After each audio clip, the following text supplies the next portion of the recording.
Good morning, welcome to 6 TV. ముందుగా top 10 news.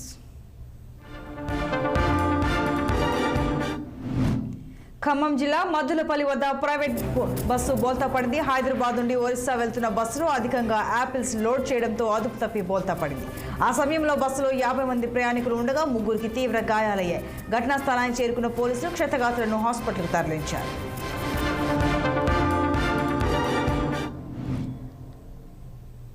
Nirmal జిల్లా సారంగపూర్ మండలం చించోలి వద్ద ఉద్రిక్త వాతావరణం చోటు చేసుకుంది. మైనార్టీ స్కూల్కి చెందిన 2 విద్యార్థుల మధ్య వాగ్వాదం తలెత్తింది. ఈ గొడవలో అర్బాజ్ అనే విద్యార్థి మృతి చెందాడు. ఇద్దరు ఒకరి మీద ఒకరు దాడి చేసుకోవడం వల్ల అర్బాజ్ మరణించినట్లు తోటి విద్యార్థులు తెలిపారు. ఘటనా స్థలానికి చేరుకుని పోలీసులు దర్యాప్తు చేపట్టారు.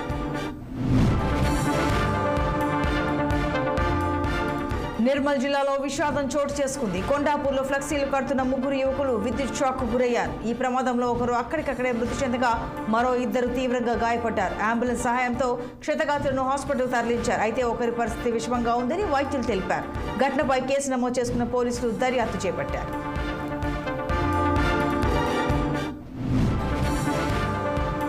విశాఖ జిల్లా అల్లూరి సీతారామరాజు కాలనీలో అగ్ని ప్రమాదం చోటు చేసుకుంది. కాలనీలో ఎలక్ట్రికల్ బైక్ ఛార్జింగ్ పెడుతుండగా ఒక్కసారిగా మంటలు చెలరేగాయి. ఈ ప్రమాదంలో సెల్లార్లో ఉన్న బైక్తో పాటు ఎలక్ట్రికల్ మీటర్లు కూడా పూర్తిగా కాలిపోయాయి.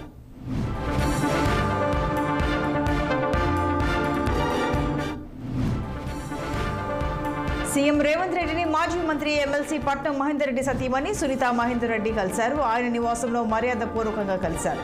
సీఎం నివాసానికి వెళ్లిన సునీత మహేందర్ రెడ్డి శాల్వాతో సత్కరించారు.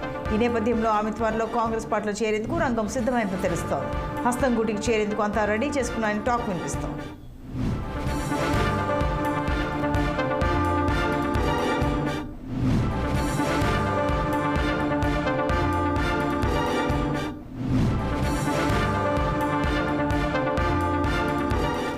ఢిల్లీలో ఏపీ సీఎం జగన్ పర్యటన కొనసాగుతోంది. ఈ నేపథ్యంలో ఆయన ఇవాళ ప్రధాని మోడీతో సమావేశం కానున్నారు. రాష్ట్రానికి రావాల్సిన నిధులు, విభజన హామీలతో పాటు పలు అభివృద్ధి అంశాలపై చర్చించేందుకు సీఎం జగన్ గురువారం రాత్రి ఢిల్లీ చేరుకున్నారు. ఇవాళ ఉదయం 11 గంటలకు ప్రధానితో భేటీ అయ్యే అవకాశాలు కనిపిస్తున్నాయి. అయితే టీడీపీ అధినేత చంద్రబాబు ఢిల్లీ వెళ్లిన తర్వాత జగన్ హస్తిన పర్యటన ఏపీ రాజకీయ వర్గాల్లో ఉత్కంఠ రేపుతున్నాయి.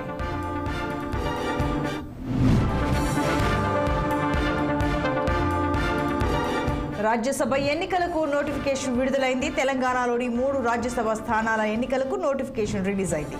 3 బీఆర్ఎస్ రాజ్యసభ సభ్యులు లింగయ్య యాదవ్, సంతోష్ కుమార్, వద్దిరాజు రవిచంద్ర పదవీకాలం ఏప్రిల్తో ముగియనున్న నేపథ్యంలో ఆ స్థానాలను భర్తీ చేసేందుకు ఎన్నికల రిటర్నింగ్ అధికారి నోటిఫికేషన్ జారీ చేశారు. ఈ నెల 15 వరకు నామినేషన్లు స్వీకరిస్తారు. ఈ నెల 27న పోలింగ్ నిర్వహిస్తారు. ఇక ఈ ఎన్నికల్లో కాంగ్రెస్ పార్టీకి 2 స్థానాలు, బీఆర్ఎస్ కు 1 స్థానం వచ్చే అవకాశం ఉంది. ఏఐసీసీ కోటాలో పవన్ ఖేరా, కన్నయ్య కుమార్, సుప్రియా సిరంటే సీట్లను ఆశిస్తున్నారు. అటు తెలంగాణ నుంచి టికెట్లు ఆశిస్తున్న రేణుకా చౌదరి, చిన్నారెడ్డి, జానారెడ్డి, నాగయ్య, వి హనుమంతరావు టికెట్ కోసం భారీ ప్రయత్నాలు చేస్తున్నారు. బీఆర్ఎస్ నుంచి వద్దిరాజు రవిచంద్ర, జోగినపల్లి సంతోష్ రావు పేర్లను గులాబీ బాస్ పరిశీలిస్తున్నారు. ఇటు 3 సీట్లను కైవసం చేసుకునే దిశగా కాంగ్రెస్ వ్యూహాలు రచిస్తోంది.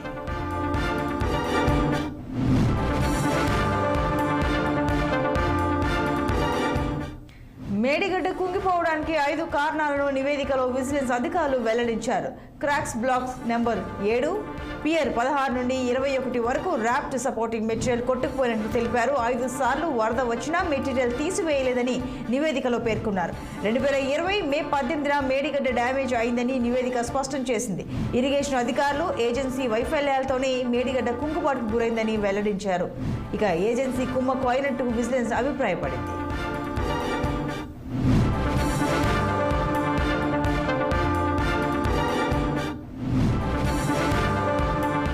వెనుకబడిన వర్గాలకు రిజర్వేషన్ల కేటాయింపులో రాష్ట్ర ప్రభుత్వాలు వివక్ష చూపినట్లయితే అది బుజ్జగింపు రాజకీయాలనే ప్రమాదకర ధోరణికి దారితీస్తుందని సుప్రీంకోర్టు హెచ్చరించింది. అణచివేతకు గురైన వర్గాలు చాలా ఉండగా కొన్నింటికి మాత్రమే లబ్ధి చేకూర్చే యత్నంలో ఇతరులను రిజర్వేషన్లకు దూరం చేయడం తగదని తెలిపింది. ఆ ప్రయోజనాలను కోల్పోయిన వారు రాజ్యాంగ అధికరణం 14 కింద ఎల్లప్పుడూ వర్గీకరణను సవాల్ చేస్తూనే ఉంటారని స్పష్టం చేసింది. దీని నివారణకు ఒక విధానాన్ని రూపొందించాల్సి ఉంటుందని పేర్కొంది. వెనుకబాటుకు గురైన వర్గాలకు న్యాయం చేకూర్చడానికి వర్గీకరణ ఉపకరిస్తుందని పేర్కొంది. విద్యా సంస్థల్లో ప్రవేశాలు, ఉద్యోగాల్లో రిజర్వేషన్ కల్పించడానికి SC/ST వర్గీకరణ చేపట్టే అధికారం రాష్ట్ర ప్రభుత్వాలకు ఉందా అనే అంశంపై 3 రోజుల పాటు విచారణ జరిపిన సుప్రీంకోర్టు విస్తృత ధర్మాసనం గురువారం తన తీర్పును రిజర్వ్ చేసింది.